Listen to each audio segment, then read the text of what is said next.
talk today about delabeling people from that and how maybe we can even do that in our own offices. So, Dr. Stern, thanks for joining us. Thank you for having me. I'm going to try to speed through some of these slides because some of you have seen some of them before. So I'm just going to start sharing my screen.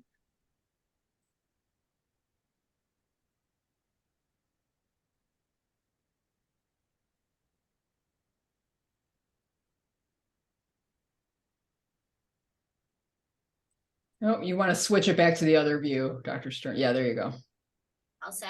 No, yeah, now you're good. One thing I should note is that I do have some funding to do this work through the Quality Institute. So URMC did think that this was sort of a good enough idea and worthy enough to for our institution to support. And so I do need to say that this is funded by the institution. And I have received in the past a Department of Medicine grant to work on this as well. And so we know that the prevalence of penicillin allergy in the United States is about 10% of the population. So that's 32 million Americans. Yet they're labeled with a penicillin allergy, but more than 90% of people can actually tolerate the medication. Why is there this gap, right? Why is there the big discrepancy between the number of people reporting penicillin allergy and the number of people who have a true allergy?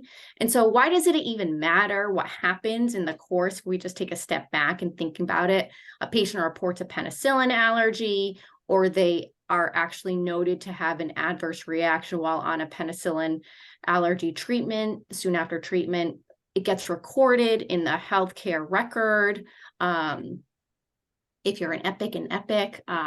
And so that label is actually pretty deleterious. What do we know about penicillin allergy label?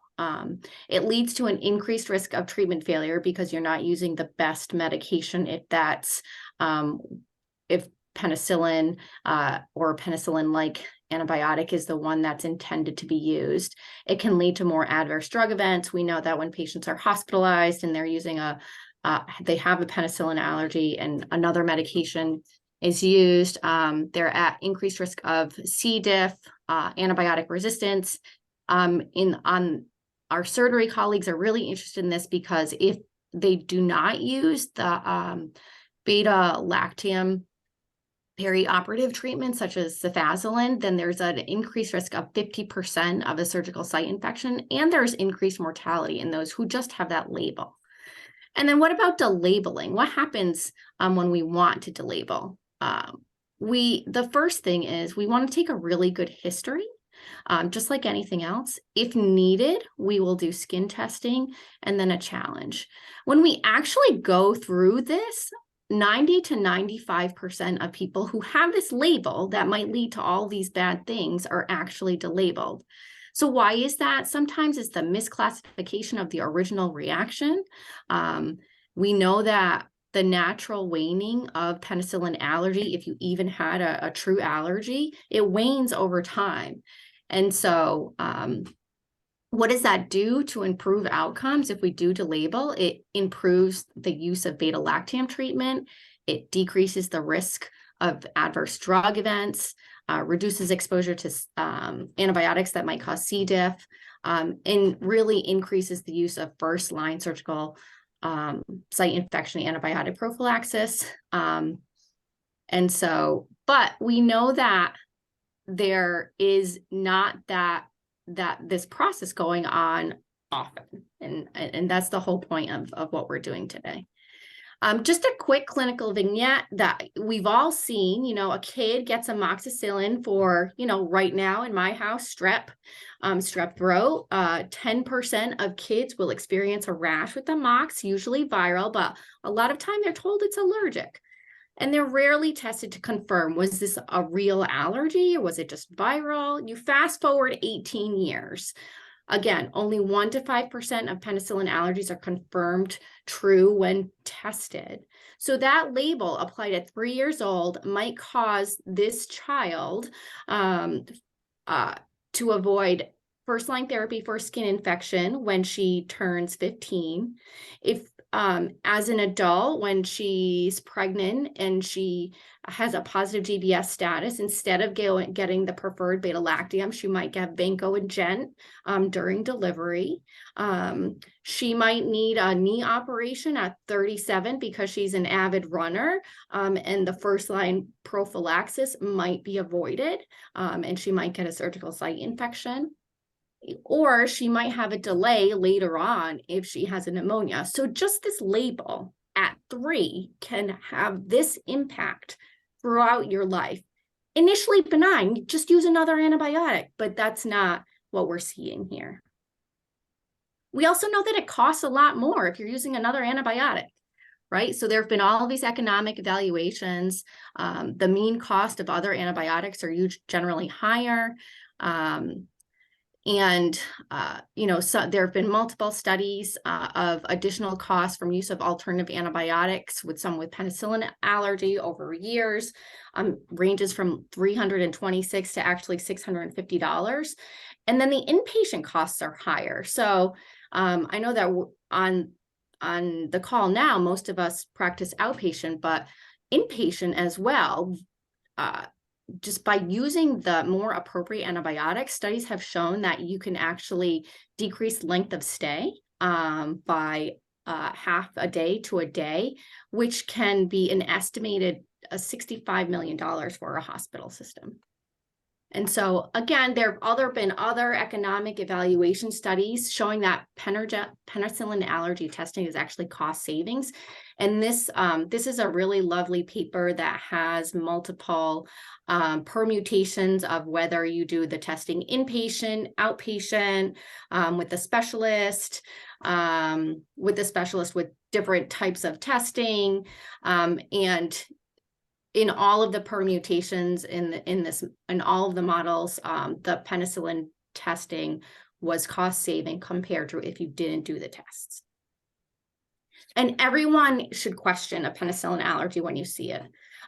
We all frequently prescribe antibiotics. We know that it prolongs hospitalization. It's part of high value care, and it's the standard of care actually. So choosing wisely through the ABIM Foundation or the ABIM Society did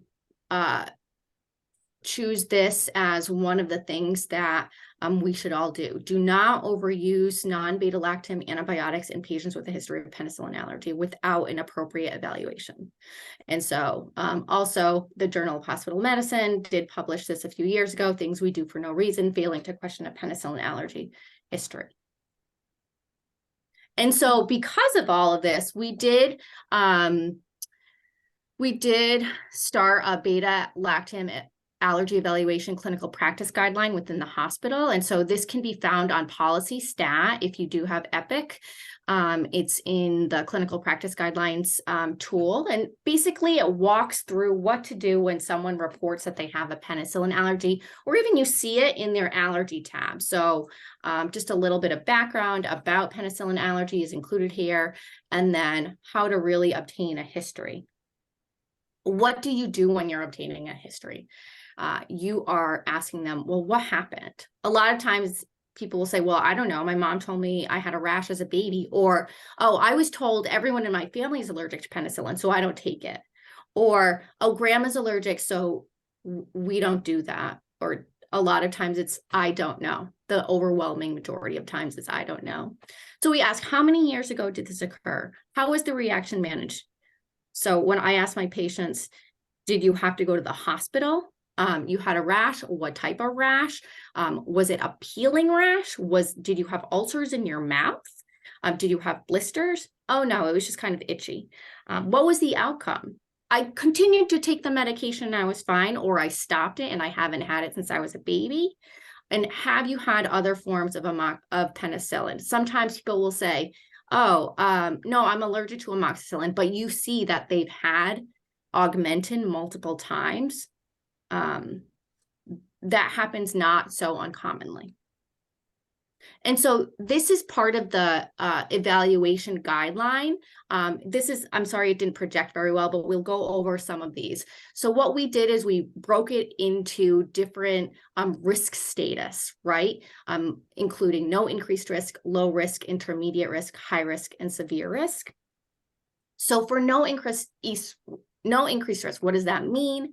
It means that patients report something that might be expected with an antibiotic, like GI symptoms, abdominal pain, diarrhea, or they say, again, everyone in my family is allergic to penicillin, or I'm afraid of taking that because my mom had a bad reaction, or they've tolerated the penicillin since the reaction. They've had it. You've seen that they've had it. Maybe you've prescribed it, or they got it at urgent care or one of your colleagues.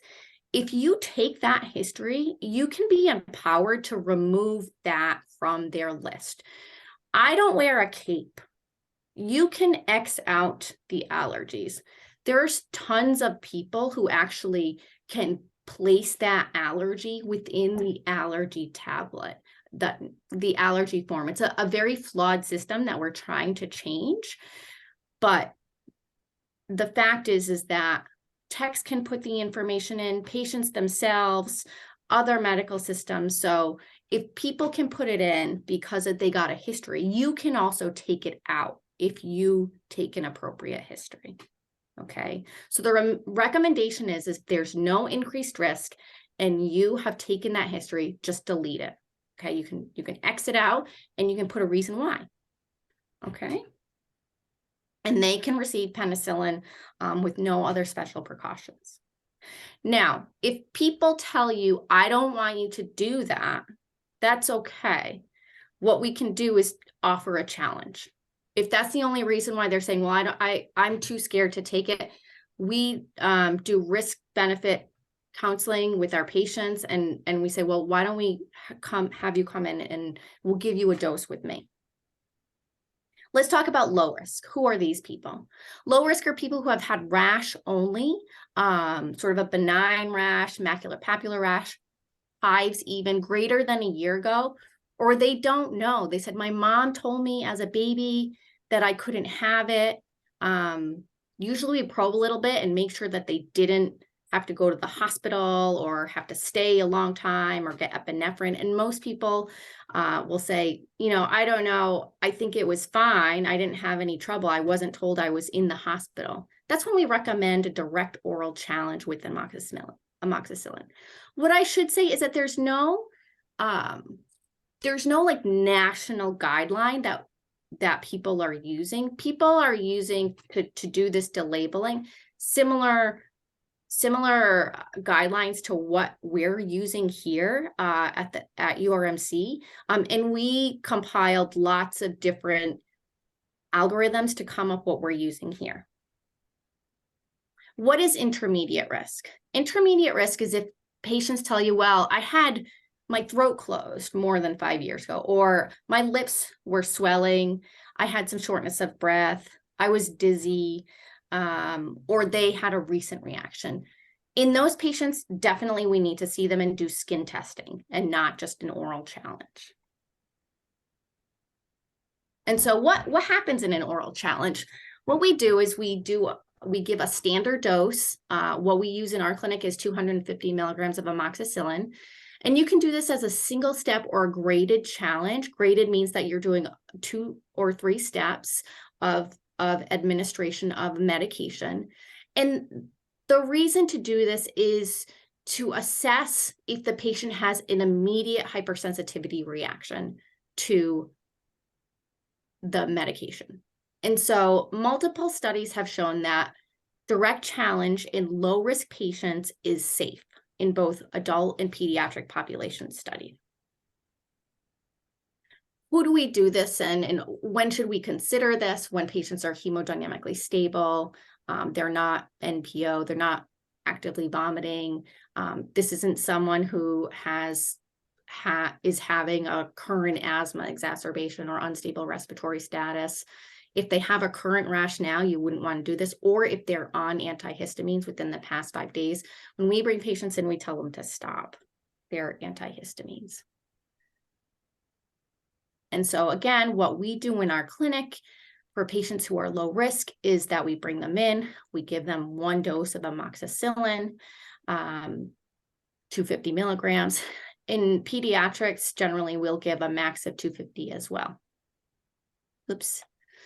Now remember, just because you've taken a really good history, it doesn't, that's the first thing you should do. You always want to be prepared for an emergency, right? So it's sort of like the fire extinguisher underneath your sink. You don't think you're going to use it, but you always need to have it on hand, right? And so we always have epinephrine, cetirizine, albuterol on hand in case someone does have a severe allergic reaction. And if you are thinking about doing this in your own office, we should probably have a conversation about training in allergic reactions. What do we do in our clinic? The patient comes in for the oral challenge, and then we watch them for an hour. We sort of put them in a separate station, a room, and our nurses just check in on them every 15 minutes, every 15, 30 minutes, depending on how busy we are. We take their vitals beforehand. If a reaction occurs, we treat with emergency medications. If the drug challenge is successful, then allergy is deleted from the chart. Most of the time, you have to remember, especially in adults, they've been told their whole life that they're allergic to this medication and they shouldn't take it. And so it is not uncommon that patients will take the medication and say, oh, I might feel a little bit itchy. And say, okay, well, where are you itchy? And so we'll monitor them. The overwhelming majority of time, they just need reassurance. Sometimes they will have a rash, but it's uncommon. And I want to show you some data in a few minutes. What do you do in the actual medical record when you do this, when you're delabeling someone? You actually, when you press X on, I'm going to delete this allergy, when you go in, it asks you why. And so what we generally do is we say patient formally tested. I'm sorry, folks. I have a child calling me. I'm on the phone, guys. And we say patient formally tested or patient no longer allergic. And we say patient had a direct oral challenge and we put the date. Okay. And this is important. And one of the other important things is to counsel the patient in saying, what we did today is we gave you this medication. Sometimes we'll give them a wallet card that we've had made up. And we tell them, you need to tell your pharmacist and your dentist as well as your primary care doctor that we did this today. We give them full instructions. This is very important for patients to advocate for themselves because we know, unfortunately, that 40 to 50% of the time it ends up back on their list because of miscommunication. And so how does our guide work? So we did a validation evaluation, a retrospective chart review after initiating this algorithm. And so we saw, and this is kind of older data. It's way more patients now, but at the time it was 332 patients. And then it was about 27 patients inpatient and 292 outpatient. And you can see that the overwhelming majority had a negative challenge. A few patients did have a positive challenge. Most of that was a delayed rash. There was one patient who had some swelling of the lips. And that actually was a patient, one patient had swelling of the lips while we saw them. We do have an order set that can be used. This is mostly used inpatient. And we actually did a pilot of delabeling on AC5. One of the fellows last year who's now practicing in the community, Dr. Rosario, we did this study on AC5 delabeling in primary care. And so we worked with the doctors on AC5, Dr. Berlian, we worked with the clinic pharmacist to risk stratify and referred low-risk amoxicillin, low-risk patients to a specific clinic, amoxicillin challenge clinic. And then a nurse practitioner was obtaining consent, ordering the amoxicillin challenge, counseling afterwards, and removing the label. It hasn't been sustained, as you can imagine, because of staffing issues, but we delabeled all of the patients who had their challenge. Again, what about other non-allergists doing this? Inpatient, about 81, mostly hospitalists. 81 patients were delabeled by hospitalists. 98% of patients were delabeled, actually. I misspoke. So 79 patients were delabeled. And so you can see that the overwhelming majority of people who have this listed are not allergic. They're able to tolerate this medication, and the anaphylaxis risk is very low. And again, non-allergy specialists to label hopefully the lowest risk patients if you're using a standard algorithm. And so I didn't want to sort of harp on too much. I want to talk to you all about how you think that every practice is a little bit different. And so even if we wanted to standardize this, we would want to talk to different practices and HP in general about how do we think this would work from a community level. One of the things that I talked to Dr. Khan Hidalgo about when we were talking about this meeting is that one of the other things coming through the pipeline that some of you probably know is that we're deleting the BPA to not use cephalosporins in those with penicillin allergy. So that should actually increase appropriate use of antibiotics as well. But patients will still have that penicillin allergy label, and that's sort of the gap that we want to improve. So I'm here to answer any questions that you have. I have a question, Dr. Stern. Yes. This is interesting because I think a big part of this is patient education too, and you pointed that out very nicely, because so many patients come in to see me and they're convinced they have an allergy, and this could be I have patients who say they have an allergy to prednisone, and I say, well, what's your allergy? Oh, I get sick to my stomach. Mm-hmm. So it's really talking with the patients and asking them, just as you nicely pointed out, what was this allergy? Where did this come from? Who told you had an allergy? And honestly, a third of patients, we are able to remove that and say that's not an allergy. The other thing is I just recently, I saw the communication from AHP about cephalosporins, and I just got a call from a pharmacist who said, well, this patient who I prescribed cephalexin for, and the pharmacist called me and said, this patient has a penicillin allergy. This was a pharmacist from Wegmans. So I was surprised to hear that. And I guess, do we need to educate also the pharmacy community, or are they aware of this information as well? Yeah, we have a lot of education to do, a lot. Again, the cross-reactivity with penicillins and cephalosporins is actually quite low, less than 1%. When patients have, if you're thinking about first generation cephalosporins and sort of amoxicillin, augmentin, things that have similar ARC groups, there is a little bit of an increased risk, but that's, again, a theoretical risk. And so when you're thinking about risk-benefit ratio, then we sort of counsel on it's okay to give the cephalosporins, and we've talked sort of as a community about, risk stratification for this, and also using data from other hospital systems who have already done this. For example, in the cephalosporin and penicillin cross-reactivity data, Kaiser Permanente did an excellent study about 2-3 years ago, where they looked at just removing the cross-reactivity label. And there was an increased use of cephalosporins, not an increased risk of any allergies for removing this label. So most of the time, and we looked at the data from our system in general, inpatient and outpatient, people are prescribing cephalosporins anyway, and there's not been an increased signal for harm. So I actually, and Jessica, thanks. I think that very data was presented at maybe our last meeting here.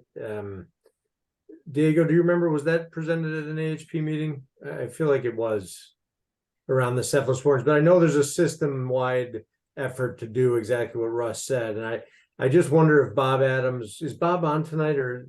I'm sorry, Bob couldn't make it tonight, but Okay. I'm actually typing him a note to make sure he watches this recording. Yeah, because I do think Russ is spot on. I don't know if there are any kind of pharmacy councils in the community, but hopefully, since we are going to be pushing forward with this initiative, it'd be good to. Yeah, there's actually a huge initiative going on. So, Hopefully the community like where pharmacy we're now. pharmacy at URMC, and I know that Jeff Huntress was going to talk to Bob Adams as well. And so there's a whole undertaking. We're not just sort of going forward with this. We're not doing it before we do like massive education. So. Dr. Sterner, are you willing to share your slides with us? If you could, email those to us. So we got a request from Dr. O'Connor, and we'd get those out to the committee.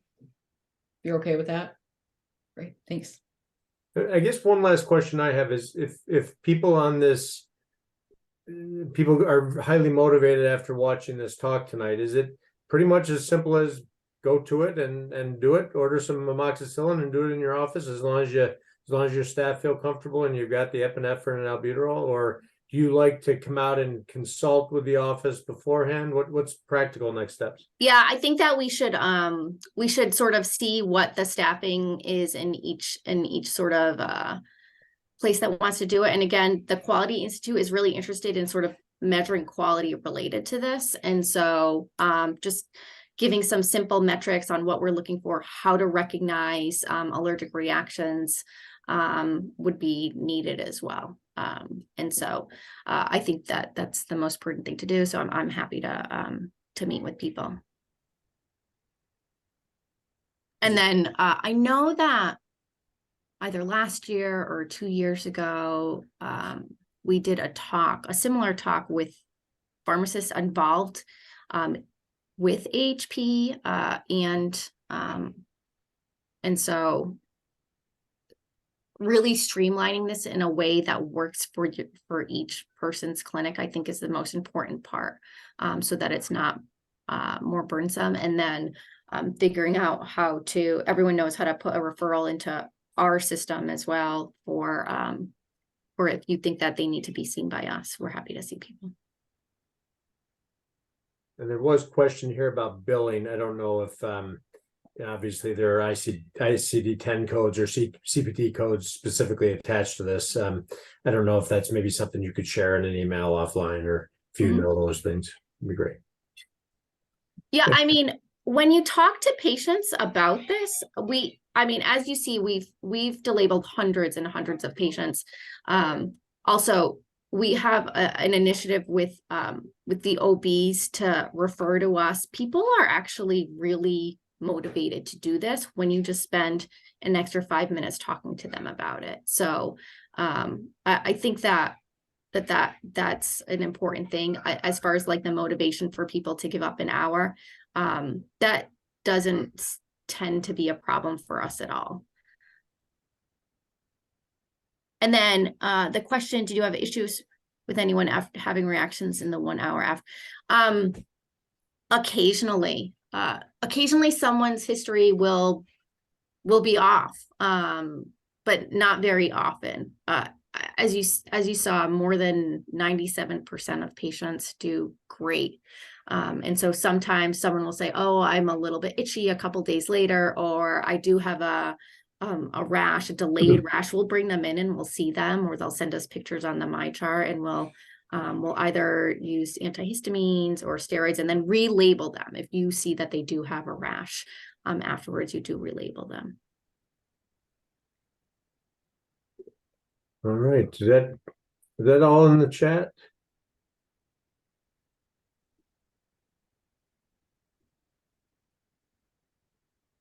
Right, exactly. And people are really motivated. There are patients that we've taken care of in the hospital who, if we had just given them more appropriate antibiotics, a lot of morbidity could have been improved. And then think about this for people who see kids as well. We do this in kids. All right, well, Jessica, thank you so much for being here. You've been very generous with your time, and back to your kids. Thank you very much. Have a great night. All right, so next topic. So let's pivot here. I don't know the date of it, but we are going to start the process of planning. AHP is going to start the process of planning for grand rounds in the fall. And we thought it would be worthwhile exercise today just to maybe brainstorm some ideas about what would be some interesting topics. Obviously, there'll probably only be 2 or 3 topics, but I don't exactly know what the format's going to be this year. Hopefully back in person, Renee, although I don't know. Are we going to try and do it in person rather than Zoom? You know, that it's a tough one, Steve, especially now. I mean, as we've talked about in this group before, AHP now goes all the way down to Broome County, right? Yeah, I mean, we've got, you know, providers that were eager to get engaged with us, and let's face it, the hybrid model is just, it's difficult. So we're planning certainly for 23, the clinical grand rounds again will be virtual. What we would like to do though is provide more social, opportunities for some social interaction at least that are in person. Because I think that's a lot of what we're missing out on. So clinical grand rounds this year still on Zoom, but more social stuff planned, definitely ways to get us together. Thank you. So I remember one of the topics last year was non-alcoholic fatty liver disease. I know Mark Levstick talked about that. That was really helpful. I actually don't remember. There was a pediatric topic and there might have been a kidney topic. I just No, we talked about pulmonary nodules, we talked about calcium scores, and we talked about the FibroScan. Those were the 3 topics from the previous one.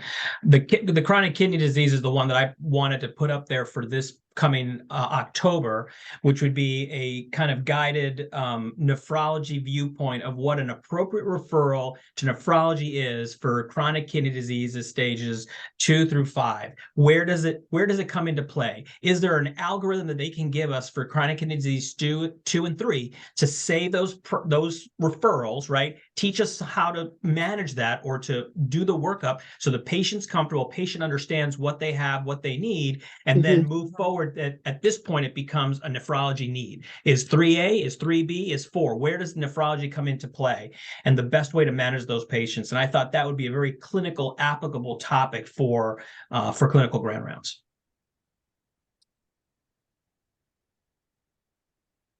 I love it. I like it. Certainly can be helpful to both us and probably save a lot of unnecessary referrals, right? We all know, but we all know we have a lot of patients who have CKD 3A or even B that never really seem to progress. So that'd be a fantastic topic. We'll wrote that down. What other ideas do people have?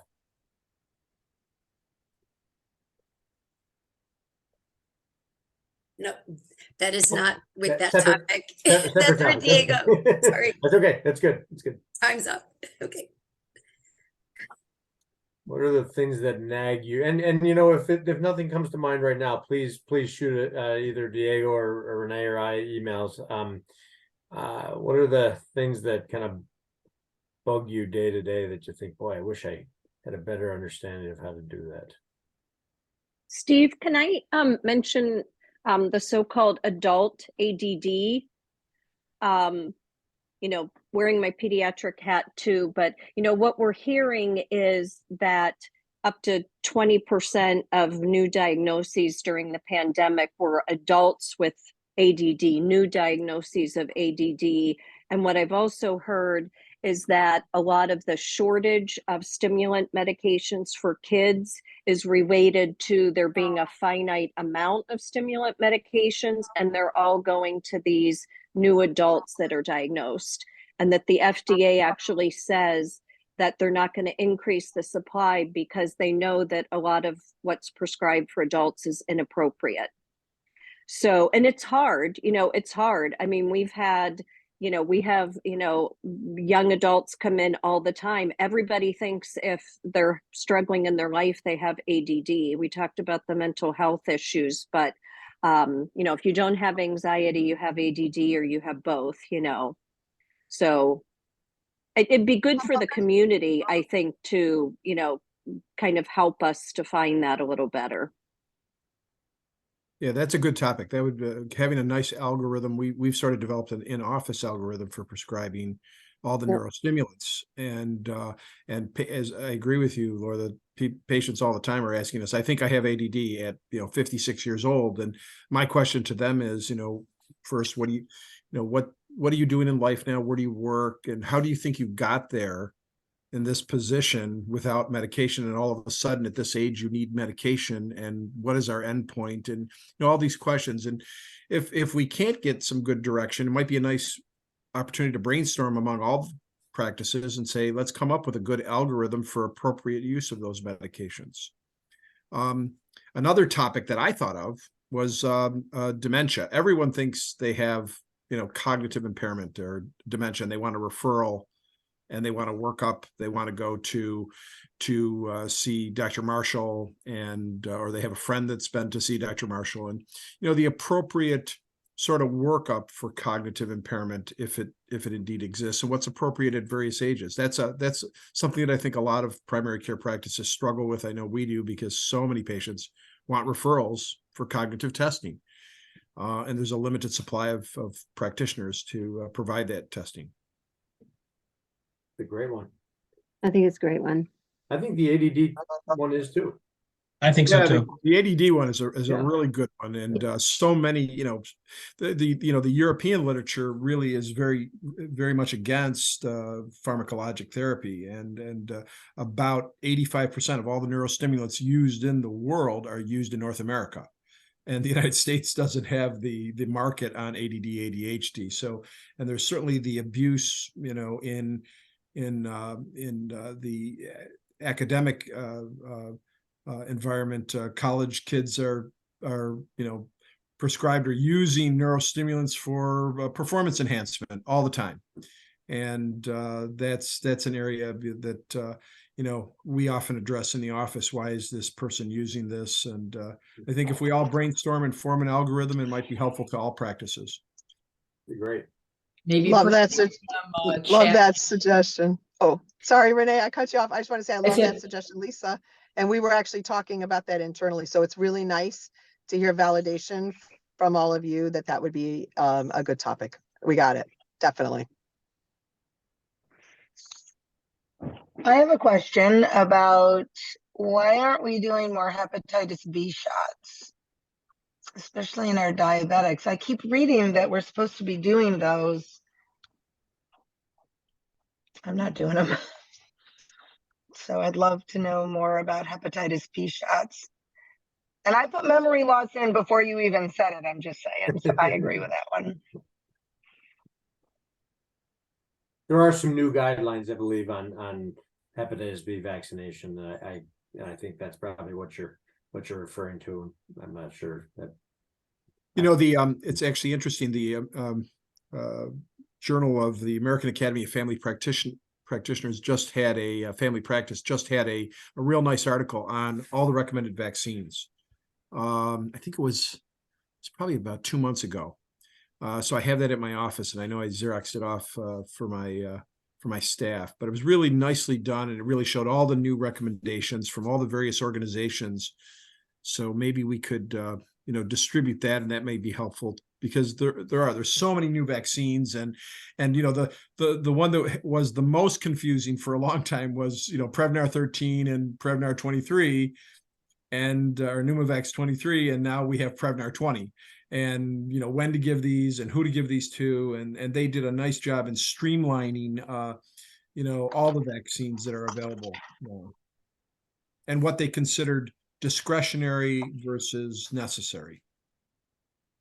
I don't know if a clinical pharmacy, but did clinical pharmacy put out a pearl on that at some point? If not, that would be a good clinical pharmacy. I think they did pid out a clinical pharmacy pearl through HP on that. On the pneumonia but vaccines. on just a pneumonia, but maybe we can do more comprehensive and go into hepatitis and all the other vaccines. Yeah, they did do that on the Pneumovax. That's right. But this article in the American Journal of Family Practice was wonderful. It really was about a 6-page article and had some nice charts that you could reproduce and disseminate to everyone. Could you get me a copy of that? I will. I have it at my office, and I'll make sure I get it to you this probably next week. Perfect. Thank you. Thanks, Russ.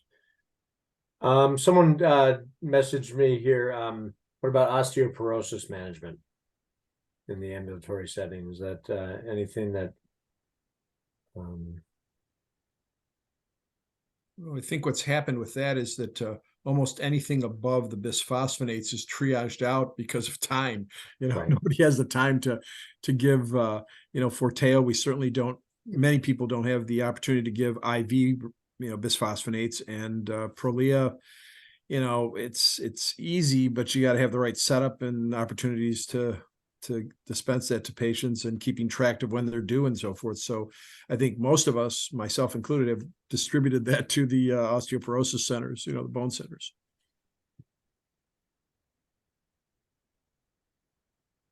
Other ideas? This is a good start for sure. And again, if people have ideas, I'm sure they'll come to you. Please send them along. One question though, before we go, I just want to circle back to the penicillin delabeling. I'm just curious, I don't know how, if you want a show of hands or just say if people want to speak up. Did that strike people as something that they would be eager to try and do in their offices? My understanding is, just from a practical business standpoint, I think it probably pays pretty well. It pays, I think, north of $200. So every bit as good as a physical, probably. So I have my direct. So I'm sorry, I just didn't hear you, Sam. Sorry, yes, I think it would be good in the office. I think it'd be great to do. Sorry, Yeah. I'm doing the wrong chatting. No, I agree. I think it's a matter of kind of overcoming inertia. We've talked about it a while in my office, and I think it's just a matter of someone putting the workflow in place and starting it. Once you do it once, it's probably not that big a deal, it looks like. I actually am a little unclear. I don't know if anyone exactly how Jessica left that. She seemed, I said, should we just go ahead and do it? And she seemed to kind of indicate that the Quality Institute really wanted to be involved and make sure the offices were set up in a way to do it in the right way. Now the Quality Institute is a U of R thing. They're not an AHP thing. I don't know if the Quality Institute has any jurisdiction over Diego or Russ's or any other private practice here. So I'm not sure how that works exactly. Any sense? I think because we're affiliated through our connection, having attending privileges, I think that we would qualify under that. Cool. Yeah, and it would be nice to know what criteria they use, because I think we'd want to adopt those across the panel, regardless of whether we're employed or not. I think, that. Yeah. But also, I think it's training your staff, making the staff feel comfortable, and also having, God forbid you do have an anaphylactic reaction, making sure everybody has the appropriate equipment on site, as EpiPens and so forth. So I think, standardizing it and then showing people, here's the algorithm for doing this, and do you feel comfortable doing this, and maybe have an outreach program to educate staff and say, do you want to do this in your practice or not? I was thinking that we should have a follow-up to that presentation at our next Adult PCP Advisory Committee meeting. Bob Adams will be at that meeting. He can bring in that pharmacy piece, because and how, what potential our pharmacy resources could have to support an effort like that among our private practices. So we'll put that on the agenda, and we'll follow up with Dr. Stern as well to see if there's resources from the Quality Institute that could still be leveraged for our private practices. Because I think the answer to that would be yes. Yeah. A good idea. I think the more the merrier. I'm sure they want people doing this. So, Mhm.